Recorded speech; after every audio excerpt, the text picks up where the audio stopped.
अब स्वामी विवेकानंद बोलते हैं धर्म ये सबसे बड़ी पूजा है, ये स्वामी विवेकानंद बोलते हैं। पर जॉर्ज बर्नार्ड शॉ क्या बोलते हैं? जो मंदिर में जाते हैं वो भीख मांगते हैं। और स्वामी विवेकानंद बोलते हैं धर्म ही सबसे बड़ी पूजा है। दोनों के थॉट्स अलग अलग है, लेकिन आप इन थॉट्स की गहराई में जाने के लिए दोनों एक ही है, एक ही चीज है। हाँ, पर वो कहने के तरीके अलग अलग है। स्वामी विवेकानंद जी बोल रहे हैं धर्म ही पूजा है, पर धर्म क्या? वो चीजें जो हम करना चाहते हैं वो दैट इज धर्म। जैसे सचिन का धर्म है क्रिकेट खेलना, सो सचिन को पूजा पाठ करने की जरूरत नहीं है। कृष्ण बोल रहे हैं भगवत गीता में कर्म ही पूजा है। सचिन क्या कर रहा है? क्रिकेट खेल रहा है, कर्म कर रहा है उसमें, वही उसका धर्म है। कर्म ही धर्म है, कर्म ही पूजा है, धर्म ही पूजा है। ये स्वामी विवेकानंद बोल रहे हैं जो आपके अंदर से निकले वही काम करो। दूसरे के बोलने से कुछ भी मत करो। आपके माँ बाप कुछ भी बोले उनको बोलने दो, आपके टीचर्स कुछ भी बोले उनको करने दो। आपको अंदर से जो निकलता है वही करना है, क्योंकि वो ईश्वर की आवाज है जो आपके अंदर से निकालना चाहता है। चल गाने गा, तो आप गाने गाने लग जाओ, आप सिंगर बन जाते हैं, अरिजीत सिंह बन जाए। चल डांस कर, मैं देख लूंगा सब, तो आप माइकल जैक्सन बन जाते हैं। चल पेंटिंग कर, तो आप मकबूल फिदा हुसैन बन जाएंगे, रवि वर्मा बन जाएंगे, लियोनार्डो दा विंची बन जाएंगे। या आप चल मूर्ति बना, मैं सब देख लूंगा। फिर हम बोलते हैं यार मूर्ति में तो पैसा मिलेगा नहीं, मूर्ति कैसे बनाऊं? तू बना, मैं देख लूंगा सब। तू क्रिकेट खेल, मैं देख लूंगा सब। वो अंदर के ईश्वर की आवाज है तुम्हारे। लेकिन हम बाहर के ईश्वरों की आवाज सुनते हैं, हम अंदर के ईश्वर की आवाज नहीं सुनते, तो हम कमजोर होते हैं। बात समझ में? हमारी जितनी थॉट प्रोसेस बदलती है उतना ही हम बुद्धिजीवी होते हैं। जैसे जॉर्ज बर्नार्ड शॉ बोल रहे हैं कि जो मंदिर में जाते हैं भीख मांगते, सही तो है।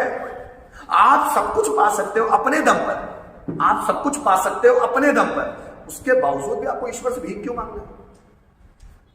छत्रपति शिवाजी महाराज तो भीख नहीं मांग रहे किसी से, मार्क जुकरबर्ग तो भीख नहीं मांग रहे चर्च में जाकर, बिल गेट्स तो भीख नहीं मांग रहे। जब उन लोगों को मिलता है तो आपको क्यों नहीं मिलेगा? मेहनत तो करो। मेरे अकॉर्डिंग भगवान के पास भीख मांगने वो लोग जाते हैं जिनको अपने आप पे भरोसा नहीं होता। हे भगवान कुछ चमत्कार कर दे मेरी जिंदगी में, लॉटरी लगा दे 2 करोड़ की। वही लोग भीख मांगेंगे जिनको खुद पर भरोसा नहीं है, जिनको खुद की सामर्थ्य पे भरोसा नहीं है, वो मंदिर जाएंगे भीख मांगने। हे शिव जी मेरी बेटी की शादी अच्छी जगह करवा दो। शिव जी को भी पता है, वेट करो, समय आएगा, सबके योग बनते हैं, हर चीजों का योग होता है। योग आने दो, सब काम होगा। आपकी चिंता से कोई काम हो जाता है और आपकी चिंता न करने से कोई काम बिगड़ जाता है। जो काम होना है होगा, जो काम नहीं होना है वो नहीं होगा। ईश्वर पे छोड़ना भाई, सिर्फ कर्म कर, बाकी सब ईश्वर पे छोड़। जो कृष्ण कहते हैं कर्मों पे तेरा अधिकार है, फल पर नहीं। तो सिर्फ काम कर, फल देना ही ना देना ये मैं डिसाइड करूंगा। हम बोलते हैं फल भी मैं ही डिसाइड करूंगा, भगवान कुछ नहीं, मैं ही डिसाइड करूंगा मेरा फल। ये तो घमंड है, फिर ईश्वर साथ देता है क्या? मेरी बात समझ रहे हो? हर एक व्यक्ति का थॉट प्रोसीजर अलग है, जो जैसा सोचता है वो वैसा बनता है। तो सर 1000 अलग अलग चीजों में 1% अच्छा अगर मन भी करता तो उसमें हमारा फायदा क्या होगा? जैसे कि अगर एक ही चीज में अपन 1000% बन गए तो हमारी फ्रीडम बन जाएगी कि हमें ये कर सकते हैं। फायदा ये सोच के होगा कि मुझे फायदा मिलना चाहिए। तो सर अब कोई काम करता है तो वो तो आगे नहीं रहता ना, मैं उसके आगे फ्यूचर में क्या कर पाऊंगा? फल की इच्छा, यही तो मैं बोल रहा हूँ। कृष्ण बोल रहे हैं फल की इच्छा मत कर, सिर्फ काम कर, तेरा मन कर रहा है। जैसे लियोनार्डो दा विंची, अब उनको 13 सब्जेक्ट में उनका मन लग रहा था, वो पढ़ते ही चले गए। और 13 ही भी, बहुत सारे और कामों में भी उनका मन लगा, पढ़ते गए तो उनको सफल होना था। तो सर वो तो अब उन्होंने 13 सब्जेक्ट पढ़े, वो तो 13 के 13 सब्जेक्ट में अच्छे हो गए ना। पर ये थोड़ी मेरी बात तो सुनो, मेरी बात तो सुनो। तो क्या उन्होंने कुछ पाने की आशा से किया? क्या उन्होंने कुछ पाने की आशा से किया कि मुझे ये मिल जाएगा? अरे जब आपके मन पे ये बोझ होता है कि मुझे मिलना चाहिए तो नहीं मिलता। जब आप माइंड के तौर पर फ्री होते हो, मुझे नहीं पाना है, मैं आपको फिर भी बोलता हूं मुझे इंग्लिश बोलना सीखना है, ये टारगेट मत बनाओ। मुझे सिर्फ पढ़ते रहना है, जो सर बोलेंगे वो करते रहना है। कब इंग्लिश आ जाएगी पता ही नहीं चलेगा। फल की चिंता पहले से क्यों करना है कि मेरा फायदा क्या? आप नौकरी करो और नौकरी में आपको मिल रहा है 50,000 रुपए महीना। नौकरी में आपको कितने मिल रहे हैं? 50,000 रुपए महीना। और आप बोलेंगे आप 50 नहीं 60 मिलना चाहिए, तो 60,000 आपके बोलने से मिलेंगे कि आपका काम बोलेगा? काम बोलेगा तो काम पे ध्यान दे। कृष्ण वही बोल रहे हैं ना, कर्म कर, फल की इच्छा मत कर। 60,000 मिलना है तो वो तेरे कर्म से मिलेंगे, तो काम में जान ला, 60,000 बढ़ जाएंगे। क्या बात समझ में आ रही है? हम पहले से डिसाइड करके रखना चाहते हैं, बहुत सारी चीजें हम पहले से डिसाइड करके रखना चाहते हैं, पहले से कि मैं ऐसा कर रहा हूं तो मुझे ये मिलना चाहिए। आप बोल रहे हो ना जैसे 1000 काम करूंगा तो मेरा क्या फायदा? तो फायदे के लिए सब काम किए जाते हैं। क्या हर काम करने का उद्देश्य फायदा होता है?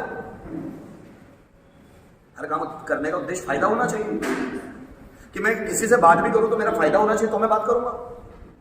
मैं किसी से मिलूं भी तो मेरा फायदा होना चाहिए तो मैं मिलूंगा किसी से। नहीं, हर काम का उद्देश्य फायदा नहीं होना चाहिए।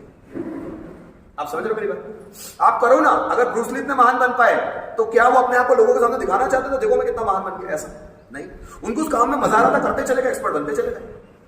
क्या आइंस्टाइन लोगों को दिखाना चाहते देखो बेटा मैंने कितने द थ्योरी ऑफ रिलेटिविटी बनाई, मैंने कितने ही प्रकृति के नियम दिए, तो क्या वो लोगों को दिखाना चाहते हैं? नहीं, वो करते चले जाते हैं और महानता आती चली जाती है। भाई आप करते चले जाओ, अगर आपका मन दिल बोल रहा है कोई काम कर देगा, करो, नहीं बोल रहा है मत करो। मैं यही तो सिखा रहा हूं आपको। आपका मन कर रहा है करो, नहीं कर रहा है मत करो। मन कर रहा है करो, तो आप ये मत देखो फायदा होगा, मत। मन बोल रहा है ना, मन मतलब अंदर का ईश्वर बैठा है, वो ईश्वर बोल रहा है करिए, तू कर बस, मैं तेरे साथ हूं, मिलेगा फायदा। भाई तुम इतना सोचो मत कि फायदा मिलना ही चाहिए, और वो फायदा 2 ही दिन में मिलना चाहिए। तो कर्म, ये तो फल की चिंता हो गई है कि 2 ही दिन में मिलना चाहिए, ऐसे कैसे होगा? मैं इंग्लिश सीख रहा हूं तो 3 महीने में आ जाना चाहिए, ये तो तुम पहले से फल डिसाइड कर ले। मैं पढ़ते चलूंगा, मेरी मेहनत डिसाइड करेगी कि इंग्लिश मुझे 3 महीने में आएगी, 2 महीने में आएगी या 2 साल में। ये तो मेरी मेहनत डिसाइड करेगी। क्या बात समझ में आ रही है? पढ़ाने वाला तो सबको एक जैसे ही पढ़ाता है, पर किसी के अच्छे मार्क्स क्यों बनते, किसी के अच्छे क्यों नहीं बनते? मन का है। कुछ लोग बहुत मन लगा रहे पढ़ने में, कुछ लोग लगाते हैं, तो अपना अपना है यार, थिंकिंग पैटर्न सबका अलग अलग है, समझ लो। इसलिए तो बोल रहे हैं कि सबसे पहले इन चीजों को छोड़ो यार, तुम फल की चिंता छोड़ो, सब काम करो, काम में दम लगाओ, पढ़ने में दम लगाओ, फल की चिंता छोड़ो, फिर सब कुछ होगा, सब अच्छा ही होगा।